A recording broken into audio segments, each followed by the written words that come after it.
Your world just imploded. Not ended, imploded. One minute you were building a future with a woman you thought was your forever, and the next, boom. She detonated your entire life like it was nothing more than an emotional experiment.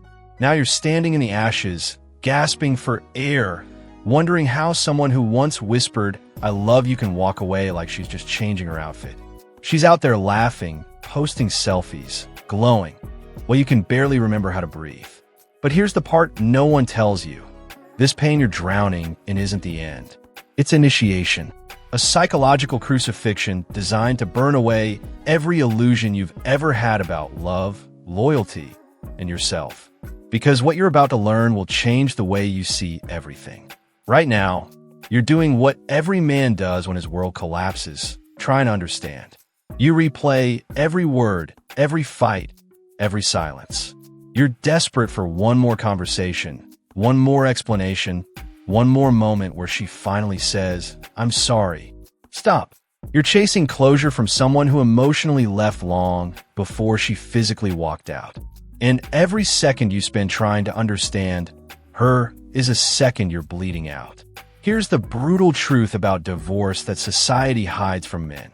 You're experiencing emotional death while she's experiencing liberation. You're starting the grieving process while she's already finished it. You're just now feeling the explosion. She lit the fuse months, maybe years ago.